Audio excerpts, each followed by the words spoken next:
Hello বন্ধুরা, good morning. তোমরা সবাই কেমন আছো? আশা করি খুব খুব খুব ভালো আছো। আমরাও খুব ভালো আছি।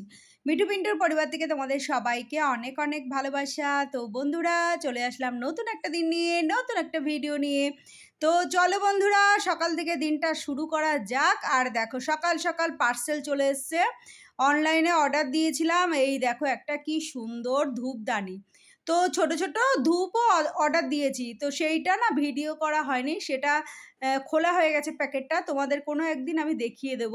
তো সেই ছোট ছোট ধূপগুলো না এর ভেতরে ঢুকিয়ে দিয়ে তারপরে ধরিয়ে দিতে হয়, আর কি সুন্দর চারিধার দিয়ে ধোয়া বেরোয়। সারা ঘরে ঘোরাতে সুবিধা হয়। তারপরে ছোবড়াও, ছোট ছোট করে ছোবড়া কেটেও দেওয়া যায়। তো যাই হোক বন্ধুরা, দেখো কত সুন্দর হয়েছে, আমার খুব পছন্দ হয়েছে। এটা ফ্ল্যাটের জন্য কিনেছি। ফ্ল্যাটে আর কি এর মধ্যে না আবার কর্পূর ধরিয়েও ঘোরানো যায়, জানো তো? এটা অনেক কাজের একটা জিনিস, দেখতেও খুব সুন্দর, দামও খুব কম। তো চলো, ঠাকুরের জন্য সামনে পয়লা বৈশাখ আসছে, আমরা নতুন জামা কাপড় পরবো, তো ঠাকুরের জন্যও তো কিছু একটা করব বলো। তো ঠাকুরের জন্য জানো তো, ঠাকুর ঘরের গেট করছি, তোমাদেরকে পরে দেখাবো। আর এই যে দেখো, ঠাকুরের এটা হচ্ছে ফ্ল্যাটে ঠাকুরের সিংহাসনের দুই পাশে টানাবো। তো এর আগে একদিন ওই যে ছোট ছোট ফুল, প্লাস্টিকের ফুল, মানে গাঁদা ফুলের মতো দেখতে, সেইগুলো সিংহাসনটা সুন্দর করে সাজিয়েছি। তারপরে আবার একটু বেরিয়েছিলাম, তো এইটা চোখে লেগেছে, তো সেটা কিনে নিয়ে এসেছি। দেখো ৩০ টাকা করে নিয়েছে এক একটা চেন। দুটো চেন নিয়েছি সিংহাসনের দুই পাশে টানানোর জন্য। এত পছন্দ হয়েছে না, সে বলার মতো না। তো ওই বাড়িতে নিয়ে যাব। তো চলো, রান্নাঘরে চলে এসেছি।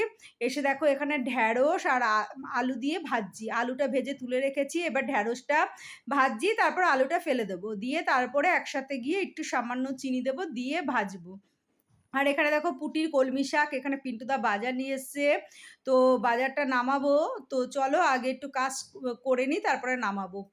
তো বন্ধুরা, সকালবেলায় ঢ্যাঁড়স আলু ভাজা দিয়ে পিন্টুদা ভাত খাবে। এই যে হয়ে গেছে, এই যে দেখো চারিধার দিয়ে একটুখানি উঁচু করে দিয়েছি, কতটা তেল ঝরে গেছে। তো একদম আমি তেল কম খাই, আর চেষ্টা করি সবাইকে খাওয়ানোর তেল কম। এখানে দেখো, টক ডাল বসিয়ে দিয়েছি। আম দিয়ে, মুসুরির ডাল দিয়ে টক ডাল করছি। আর এখানে দেখো, ঢ্যাঁড়স আলু ভাজাটা হচ্ছে সকালে খাওয়া হবে। আর হচ্ছে এখানে দেখো, উচ্ছে আলু ভাজছি পেঁয়াজ দিয়ে। আর এখানে টক ডালটা ফোড়নও দিয়ে দিয়েছি। এই যে দেখো, কালো জিরে, সর্ষে, আর হচ্ছে একটু শুকনো লঙ্কা দিয়ে দিয়েছি, আর একটু মিষ্টি বেশি দিয়েছি। টক ডালে না একটু মিষ্টি বেশি দিলে খেতে খুব ভালো লাগে। আর এখানে দেখো, একটু পাঁচ ফোড়ন দিয়েছি, শুকনো লঙ্কা, পেঁয়াজ ফোড়ন দিয়ে উচ্ছে আলু এই যে ভাজছি। তো বন্ধুরা, এপাশে ভাত বসিয়ে দিয়েছি। আর আমার ভাত আছে, বাসি ভাত আছে, সেটা পিন্টুদাকে দিয়ে দেবো একটু গরম করে। এই আর কি। তো চলো বন্ধুরা, হয়ে গেছে উচ্ছে আলু ভাজা। এদিকে দেখো, ভাত ফুটে এসছে, উবুর দেবো। আর এখানে দেখো, ফ্রিজে একটু মাছ ছিল, সেই মাছটা বের করে নিয়েছি। তো দুটো বাটা মাছ, আর একটা হচ্ছে দুটো না তিনটে বাটা মাছ আছে, আর একটা হচ্ছে কাতলা মাছের একটা পিস ছিল। তো সব একসাথে একটু করে নিলাম পেঁয়াজ দিয়ে, আলু দিয়ে। তো বন্ধুরা, এদিকে পিন্টুদা মাছও এনেছে। বাইরে যেন তো বৃষ্টি পড়ছে, তো পিন্টুদা মাছ এনেছে, চলো দেখাচ্ছি। বাজারের সাথে নিয়ে এসেছিলো, বেসিংয়ে রেখে দিয়েছিলাম। এই যে দেখো, সবে আজকে শেষ করলাম কাতলা মাছ, আবার সেই কাতলা মাছ নিয়ে এসছে। আমি তাই গজগজ করছি যে এত ভালো লাগে, শেষ হতে পারিনি, আবার সেই কাতলা মাছ নিয়ে এসছে। মাথাটা গরম হয়ে যায়। আমার না একটু ছোটো ছোটো মাছ খেতে ভালো লাগে, কিন্তু পিন্টুদা আবার বড় মাছ খেতে ভালোবাসে। দুজনের একদম মনের মিল নেই, জানো তো বন্ধুরা। আর মেয়ে তো হচ্ছে খামখেয়ালি, ইচ্ছা হলে খেলো, না ইচ্ছা হলে খেলো না, ডিমের পোচ দিয়েই, চিকেন দিয়েও ভাত খায়। তো চলো বন্ধুরা, মাছটা ধুয়ে নিয়েছি, মাছটা এখন ফ্রিজে তুলে দেব। দুভাগে করলাম, দুদিন রান্না করব। তো মাছটা এখন ফ্রিজে তুলে দেবো, কেননা আজকের মতো মাছ টাছ রান্না হয়ে গেছে। তো বন্ধুরা, ওদিকে আমার ঠাকুর ঘরে কাজ হচ্ছে, চলো তোমাদের দেখাই। এই যে দেখো, সামনে পয়লা বৈশাখ আসছে, ঠাকুরের জন্য একটা সারপ্রাইজ। তো এই যে দেখো, মেন ঠাকুরের জন্য সারপ্রাইজ না, পুটি এত জ্বালাচ্ছে, পুটির জন্য এই গেট লাগানো। ঠাকুর ঘরে এরকম গেট লাগাতে আমি চাইছিলাম না, কিন্তু আমাদের পুটি, জানো তো, আমাদের খরগোশটা এত পাজি ঠাকুর ঘরে ঢুকে যায়, ঢুকে গিয়ে না সমানের মানে ঠাকুরের সোনার চেন, সোনার টিকলি, এগুলো সব মুখ দিয়ে মানে নিয়ে এসে চিবায়। তারপর হচ্ছে ঠাকুরের ফুল খেয়ে নেয়, শিব ঠাকুরের রূপোর সাপ, ত্রিশূল, এগুলো সব দাঁত দিয়ে মানে মুখ দিয়ে চিবায়। সেই জন্য সেই ভয়তে গেট লাগানো। দেখো, এরকম কাচের একটা ছোট্ট গেট করেছি, আর এরকম ঘট, কলা গাছ এঁকে দিয়েছে। তো এত ভালো হয়েছে না, গেটটা খুব পছন্দ হয়েছে। কিন্তু গেটটা একটু ডিসপুট হয়ে গেছে, এখানে একটু নড়ছে, গেটটা ঠিকঠাক লাগানো হচ্ছে না। তো যাই হোক, যেই ভাই লাগিয়েছে সেই ভাইকে বলেছি, ও আবার বলেছে এটা পরে ঠিক করে দিয়ে যাবে, এই আর কি। গেটটা খুব সুন্দর হয়েছে। আর বিশেষ করে এই কলা গাছ, ঘট আঁকা কাচের ডিজাইনটা আমার ভীষণ পছন্দ হয়েছে। তো যাই হোক পুটির জন্য একটা ঠাকুরের নতুন জিনিসও হয়ে গেল। দেখো এইভাবে খুলতে হবে। আর এইটা জানো তো মাথা থেকে বের করেছি আমি। তারপরে ভাইকে ডেকে বললাম, "দেখ তো ভাই এটা হবে কিনা?" তো বলল, "হ্যাঁ হবে, অসুবিধা হবে না, করে দেব।" তো যাই হোক সেইজন্য আরকি করা, দেখতে খুব ভালো লাগছে। আমি চাইছিলাম যে একটু ওপেন থাকবে, ঠাকুরঘরটা দেখতে ভালো লাগবে, সেইজন্য একটু কাঁচ দিয়ে দিয়েছি যাতে পুরোপুরি দেখা যায় এই আরকি।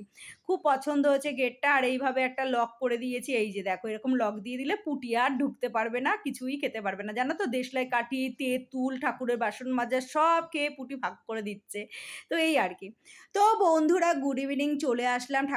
ঠাকুর ঘরে গেট-ফেট লাগানো হয়ে গেছে। তারপরে দুপুরবেলা আমরা খাওয়া-দাওয়া করে শুয়ে পড়েছিলাম। তারপরে দেখো চলে আসলাম একদম সন্ধ্যেবেলায়।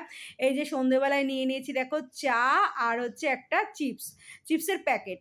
তো পিন্টুদা নেই। পিন্টুদা এখন বাড়িতে খুব কম থাকছে। পিন্টুদার এখন অনেক চাপ আছে। সেইজন্য পিন্টুদা বাড়িতে নেই। তাই আমিই একা চা করে খাচ্ছি। আর মেয়ে গেছে হচ্ছে মেয়ের এক বান্ধবীর বাড়িতে। তো সেই বান্ধবী হচ্ছে বিউটিশিয়ান কোর্স কমপ্লিট করছে। তাই একটা মডেল লাগবে সাজানোর জন্য।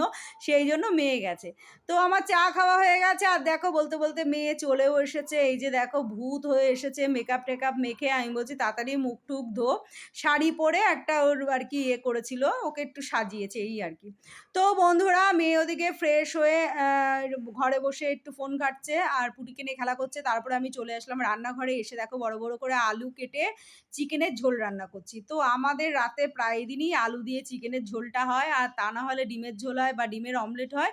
এইরকম আরকি। রাত্রেবেলা খুবই কম মাছ খাওয়া হয়। মাছ খেতে চায় না। মাছ রান্না থাকলেও সেটা ফ্রিজে রেখে দিই। পরের দিন পিন্টুদা খেয়ে নেয়। তো বন্ধুরা দেখো এই যে হয়ে গেছে পাতলা, পাতলা একটু ঝোল, আর একটু হবে। আর একটু ঢেকে রেখে দেবো। গরম মসলা দিয়ে নামিয়ে ফেলবো। আর এদিকে জানো তো ৩ টে বোতলে আমি পেপার কুচিয়ে ঢুকিয়ে রাখলাম। মেয়েকে বললাম, "তুই একটু পেপার কুচিয়ে দে।" মেয়ে কুচিয়ে দিল জল দিয়ে, জল ভরে এই যে দেখো আমি ঢুকিয়ে দিলাম। বোতলগুলো একটু পরিষ্কার করতে হবে। কেননা এখন তো ফ্রিজে জল রাখতে হবে। সেইজন্য একটু বোতলটা পরিষ্কার করে নিচ্ছি। সারারাত এরকম ভিজিয়ে রেখে দেবো। পুরো ফুল বোতল জল দিয়ে পেপার দিয়ে ভিজিয়ে রেখেছি। আর এদিকে দেখো আমার চিকেনটা হয়ে গেছে। এই যে গরম মসলা দিয়ে একটু ঢেকে রেখেছিলাম। তো এবার নামিয়ে ফেলবো। তারপরে গ্যাস মুছবো, তারপরে কড়াই মাজবো, ঘর পরিষ্কার করবো, অনেক কাজ আছে। তারপর পিন্টুদা বাড়িতে আসলে আমরা খাওয়া-দাওয়া করে নেব। তো এইভাবেই সারাদিনটা কাটলো আর ঠাকুরের জন্য পয়লা বৈশাখের একটা সুন্দর নতুন জিনিস হলো। তো চলো আজকের মতো ভিডিওটা এখানে শেষ করি।